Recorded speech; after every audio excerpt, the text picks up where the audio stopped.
What's up, guys? This is Sam Talks Games, and today I'm going to be talking about the Nintendo situation that they're in and what could happen for the rest of 2024, given that Switch 2 is pushed to March 2025.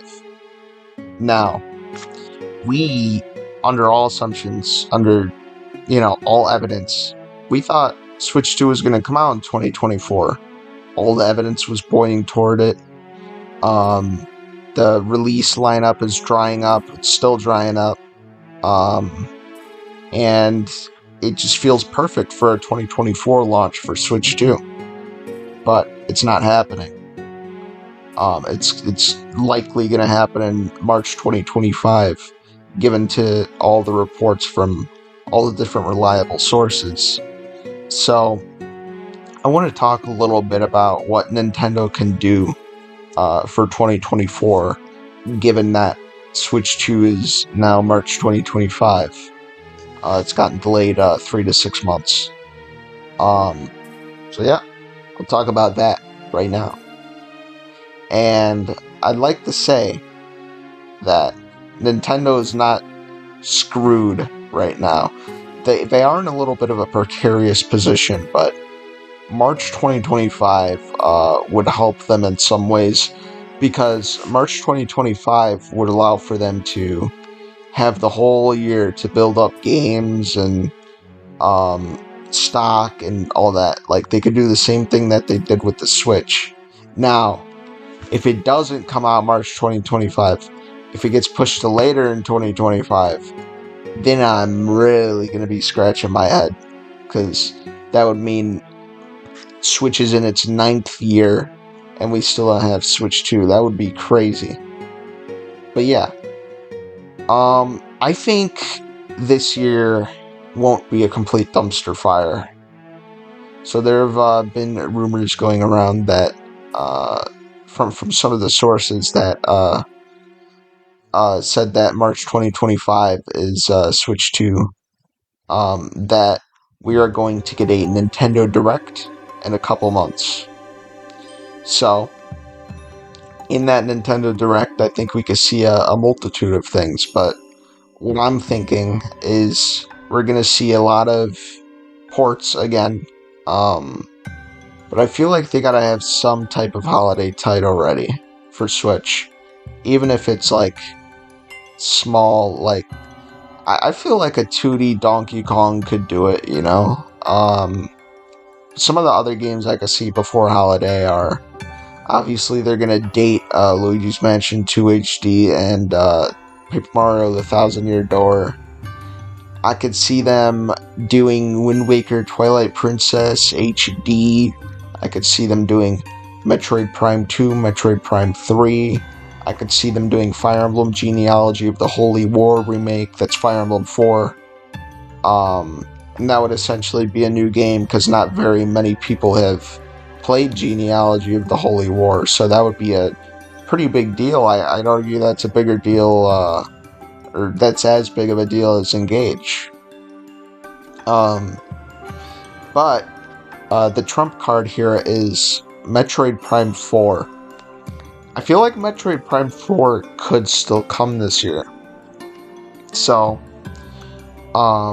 various sources have said that a Switch 1 exclusive release for Metroid Prime 4 is not off the cards here. So, I really feel like if Nintendo wants to have one last big hoorah with Switch, they could do Metroid Prime 4 this holiday, and it could potentially be that big game for them, because Metroid Prime 4 has been in the works a while, and it might have online multiplayer, and they got all these big guys working on it, big people that, work at Activision and EA and Microsoft, and they got a lot of big people.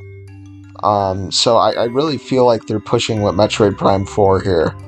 And I feel like that could be a Switch game. And it could always get a Switch 2 upgrade, Nobody's saying that can't happen. Other than that, I could see there being a new Donkey Kong game. Not 3D, it would be 2D if it came out this year. I could see there being Pikmin 4 DLC or DLC for some of their games. But I do feel like it will be a drier year. We'll get all the ports we've been asking for. We'll get a new game or two. But it'll be hard for Nintendo. It'll be hard to sell the Switch this holiday. But I will say, you know, it's not the end of the world if they only sell like 10 million Switches. They are very late in the generation, and 10 million Switches in a year will be a lot better than the ending of a lot of their previous generations. But I do still feel like it really would have been a lot better for them to release Switch 2 in 2024. I know there's potential stock issues and they need the games lineup ready, so maybe it really wasn't ever going to come out this year, but I feel like this year would have been the perfect time to release it. It's a nice, balance between, keeping the sales while also giving the Switch the time in the limelight as well. But on the bright side, with Switch 2 releasing in March 2025, that would all but confirm that Switch will pass PS2 sometime next year, I'm guessing. So yeah, I think Nintendo does have a bright future when it comes to hardware and software sales and stuff, but we're in the second 2016 right now. I'm thinking like this will be pretty dry for releases, considering Nintendo did plan to release Switch 2 this year, so I feel like they didn't plan a lot of video games to come out this year alongside Switch 2, and it's really going to show. But, we all have our backlogs. I gotta play Astral Chain, I gotta play No More Heroes, I gotta play Bayonetta, I gotta play Mario Golf Super Rush, I gotta play all these Nintendo Switch exclusive games that I have not played yet, so I'm not going to run out of things to play, and I don't think any of you guys are going to run out of things to play either, because the backlog is endless. It will be hard to wait for Switch 2, but I feel like it's going to be worth it, because it's not going to be an undercooked system. It's going to launch, it's going to have games. We're in 2016 too, but we're going to be in 2017 too, next year. So yeah, I'll just let you people think about that, and thank you for watching my videos, as always. Like and subscribe, and yeah, that's about it. See ya.